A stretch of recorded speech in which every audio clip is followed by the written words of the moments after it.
Hello friends. स्वागत करता हूं आप सबका मेरे इस YouTube channel let's learn English पर। दोस्तों, आज आप लोगों के लिए एक नया पैसेज लेकर आया हूं मैं, जिसमें हम लोग हिंदी पैसेज को इंग्लिश में ट्रांसलेट किया गया, क्या रूल लगे हैं, कैसे बनाया गया है, इसको बहुत ही डीपली सीखेंगे।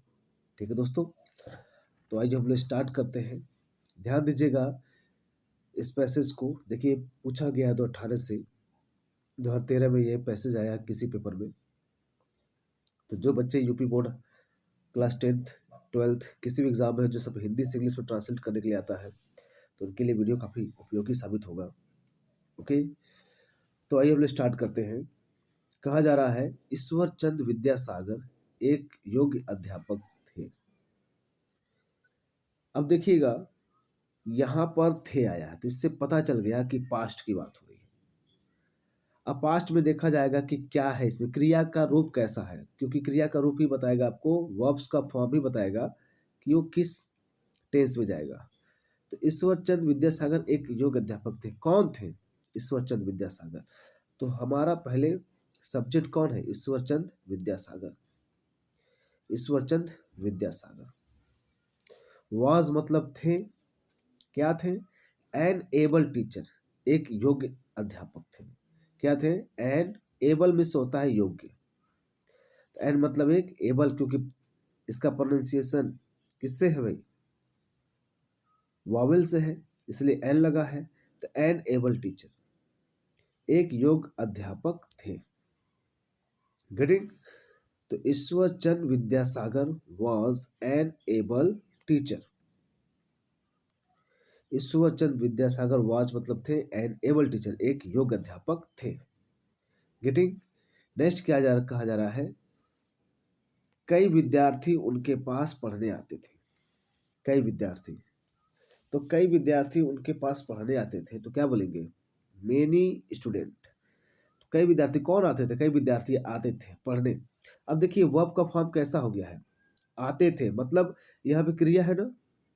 अब यहाँ पे पास्ट टेंस भी है, तो पास्ट में जो क्रिया आ रही है, ता है, ती है, ता थी, तात थे, ती थी, ते, ये सब आता है, तो पास्ट इंडेफिनिट का बनाता है। ठीक है, तो यहाँ पर पास्ट इंडेफिनिट का क्या लगाएंगे हम? हेल्पिंग क्या सेंटेंस स्ट्रक्चर था? सब्जेक्ट प्लस क्या था? वर्ब का सेकेंड फॉर्म होता है ऑब्जेक्ट प्लस अदर वर्ड होता है। क्यों? तो सब्जेक्ट क्या है? Many student. कौन आते? मेनी स्टूडेंट, कई विद्यार्थी आते थे। कहाँ? तो देखिए, सब्जेक्ट हो गया, कौन आते थे? मेनी स्टूडेंट, कई विद्यार्थी। उसके बाद वर्ब का सेकेंड फॉर्म आना क्या है? पहले आएंगे। देखिए, पर दो क्रिया है यहाँ पर, एक आना है और एक पढ़ना है। तो पहले कैसे होगा? पहले आएंगे तब ना पढ़ेंगे। पहले अप्लाई क्या हो रहा है? पहले आएंगे तब ना पढ़ेंगे। तो मेन वर्ब क्या है? आना। तो ये मेन वर्ब ही क्या है? उसका सेकेंड फॉर्म होगा केम। आना का सेकेंड फॉर्म केम, मेन स्टूडेंट केम। अब कहाँ आते थे? उनका टू हिम। क्या करने हैं? To him. अब उसके बाद क्या करने के लिए आते थे? पढ़ने के लिए, टू स्टडी। क्या बोलेंगे? To study. दो बार टू टू लगने से आप परेशान मत होइए। ये टू मतलब है किसी के पास जाना, और ये टू स्टडी मतलब है क्रिया, ये इन्फिनेटिव है। क्या है? इन्फिनेटिव। इन्फिनेटिव मतलब उद्देश्य बताता है। उनका उद्देश्य क्या था? उनके पास जाने का पढ़ना उद्देश्य था। उनके पास जाने का उद्देश्य क्या था? पढ़ना था। तो इन्फिनेटिव में क्या होता है? जब दो वर्ब आए, पहला वर्ब क्या होगा? मेन वर्ब, दूसरा उद्देश्य होगा। तो यहाँ पर आए थे, लेकिन उद्देश्य क्या था? पढ़ने। तो टू स्टडी इन्फिनेटिव में क्या होता है? वर्ब के साथ टू के साथ वर्ब का फर्स्ट फॉर्म लगता है, टू प्लस V1 लगता है। ये क्या बताता है? ये इन्फिनेटिव है, ये उद्देश्य बताता है। क्या बताता है? ये उद्देश्य बताता है। गेटिंग? तो मेनी स्टूडेंट्स केम, कई विद्यार्थी आते थे। कई विद्यार्थी क्या करते हैं? आते थे टू हिम। क्या करने? उनके पास। उनके पास आते हैं क्या करने? टू स्टडी, पढ़ने के लिए। ओके, पढ़ने के लिए आते थे। नेक्स्ट देखिए क्या कहा जा रहा। विद्यासागर ने विद्यार्थियों की सुविधा के लिए एक व्याकरण की पुस्तक लिखी थी। अब देखिए, यहाँ पर लिखी थी, ठीक है, यहाँ पर भी क्या है? पास्ट इंडेफिनिट का है। क्यों? क्योंकि यही पास्ट की घटना है, तो पूरा सेंटेंस पास्ट इंडेफिनिट में आ रहा है, क्रिया संबंधित, इसको ही पास्ट इंडेफिनिट बनाइए। तो किसने लिखी थी? विद्यासागर ने लिखी थी। और बताया ना पास्ट इंडेफिनिट वर्ब का सेकंड फॉर्म होता है। तो विद्यासागर, उसके बाद क्या हुआ? क्रिया क्या? लिखना। तो लिखने का क्या होता है? राइट होता है, तो second form wrote. Vidyasagar wrote. अब क्या लिखा था? A book. किसका? अ बुक ऑफ ग्रामर, यानी ग्रामर की पुस्तक लिखी थी। ठीक है। अब उसके बाद बचा क्या है? विद्यार्थियों की सुविधा के लिए, क्योंकि विद्यासागर हो गए, व्याकरण की पुस्तक हो गया, लिखना हो गया, सब हो गया। Vidyasagar wrote a book of grammar, grammar की पुस्तक लिखी थी। फिर देखिए क्या कर रहा है, किसके लिए लिखी? विद्यार्थियों की सुविधा के लिए, for the convenience of student. Convenience miss होता है, कन्वीनियंस मिस होता है सुविधा। ठीक है, सुविधा होता है। तो फॉर मतलब के लिए, किसके लिए? For the convenience of student. Okay, विद्यार्थियों की सुविधा के लिए, विद्यार्थियों क्या करने के लिए? विद्यार्थियों की सुविधा के लिए पुस्तक उन्होंने लिखा था। ओके, आपको समझा रहा हूँ मैं बार बार, ये आप देखिए टेंस पढ़ना पड़ेगा। आप टेंस नहीं पढ़ोगे तब तक आपका ग्रामर ट्रांसलेशन हमेशा आपको परेशान करता रहेगा। ठीक है, इसलिए आपको टेंस पढ़ना पड़ेगा। यहां देखिए क्या कहा जा रहा है, तो हमने कहा था पास्ट डिफिनिट में क्या रूल है? सब्जेक्ट प्लस वर्ब का second form, object plus other word. इसी सेंटेंस को फिर से समझाता हूं, ध्यान दीजिएगा। विद्यासागर ने विद्यार्थियों की सुविधा के लिए व्याकरण की पुस्तक लिखी थी। सब्जेक्ट मैंने बताया था, पूछे कौन लिखी थी, किसने लिखा था, कौन लिखा था? विद्यासागर ने। तो सब्जेक्ट हो गया विद्यासागर। वर्ब का सेकेंड फॉर्म लगता है, तो वर्ब का सेकेंड फॉर्म क्या है? वर्ब क्या है इसमें? लिखना। तो इसका सेकेंड फॉर्म के राइट का सेकेंड फॉर्म रोट होता है, थर्ड फॉर्म रिटन होता है। अब ऑब्जेक्ट पता करना है, तो पूछिए क्या, क्या लिखा था? ग्रामर की बुक लिखी थी, अ बुक ऑफ ग्रामर।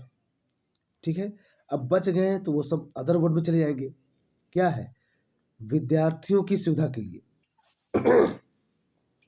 मतलब बचा यही ना, विद्यार्थियों की सुविधा के लिए। फॉर द, फॉर मतलब के लिए, द कन्वीनियंस, कन्वीनियंस होता है सुविधा, ऑफ स्टूडेंट्स, सुविधा, सुविधा किसके लिए? विद्यार्थियों, विद्यार्थियों की सुविधा के लिए उन्होंने लिखा था। विद्यार्थियों की सुविधा के लिए उन्होंने ये लिखा था पुस्तक। उन्होंने शिक्षा की नीति उन्नति के लिए अनेक कार्य किए। उन्होंने अनेक कार्य किए, तो रूल वही है, क्योंकि पास्ट इन्फिनिट भी चला रहा है। सब्जेक्ट प्लस वर्ब का second form, object plus other word. उन्होंने लिखा था, किन्होंने? इन्होंने। तो उनके लिए क्या प्रोनाउन होगा? ही होगा, क्योंकि एक ही व्यक्ति थे। कार्य करना, कार्य करना, करना क्या बोलते हैं? डू। तो सेकेंड फॉर्म डिड होता है, ही डिड। कार्य ही उन्होंने किया, क्या? कई कार्य किए। क्या किए? अनेक कार्य किए, मेनी वर्क किए। ठीक है, ऑब्जेक्ट हो गया, वर्ब हो गया, सब्जेक्ट हो गया, बचा क्या है? Other word. क्या बचा है? शिक्षा की उन्नति के लिए किया था उन्होंने। किसकी उन्नति के लिए किया था उन्होंने? शिक्षा की उन्नति के लिए। तो फॉर द हो गया अपलिफ्टमेंट। अपलिफ्टमेंट मतलब होता उन्नति, या for the progress of age, progress भी लिख सकते हैं, प्रोग्रेस भी लिख सकते हैं यहाँ पर। तो for the upliftment of education, शिक्षा की उन्नति के लिए। For the upliftment of education, शिक्षा की उन्नति के लिए उन्होंने लिखा था। ओके, तो अपलिफ्टमेंट में होता है उन्नति। तो ही डिड, उन्होंने किया, मेनी वर्क, कई कार्य किए, फॉर मतलब के लिए, द अपलिफ्टमेंट, अपलिफ्टमेंट में होता है उन्नति, किसकी? उन्नति के लिए, ऑफ एजुकेशन, शिक्षा के लिए, शिक्षा की उन्नति के लिए उन्होंने कई कार्य किए। ओके गाइज, आप लोग को समझ में आ गया होगा। तो आप लोग को बता दूं कि यदि आप सीखना चाहते हैं इंग्लिश ग्रामर, तो आपको टेंस पढ़ना पड़ेगा। जो मैं पैसेज आपको डेली कराता हूँ, इस पैसेज को हिंदी से इंग्लिश में और इंग्लिश से हिंदी में ट्रांसलेट करने की कोशिश करिए। मुश्किल से आप अगर 3 से 4 महीना कर लेते हैं ना, 3 से 4 महीना, तो इंग्लिश न्यूज़पेपर, इंग्लिश बुक पढ़ाने आपको कोई दिक्कत नहीं होगी। ये आपको कर्म करना पड़ेगा इतना। अगर आप नहीं करोगे तो इंग्लिश हमेशा आपके गले की हड्डी बनी रहेगी, वो कभी सही नहीं होगी। आपको टेंस सीखना पड़ेगा, न्यू न्यू यूज सीखना पड़ेगा, न्यू टाइप सेंटेंस सीखना पड़ेगा। ये सब सीखेंगे तभी आपका काम चल पाएगा। इंग्लिश एक दिन में सीखने वाली चीज़ नहीं है, ठीक है। तो आशा करता हूँ दोस्तों आप लोग को समझ आएगा। मिलते हैं हम लोग नेक्स्ट वीडियो में। Thank you very much.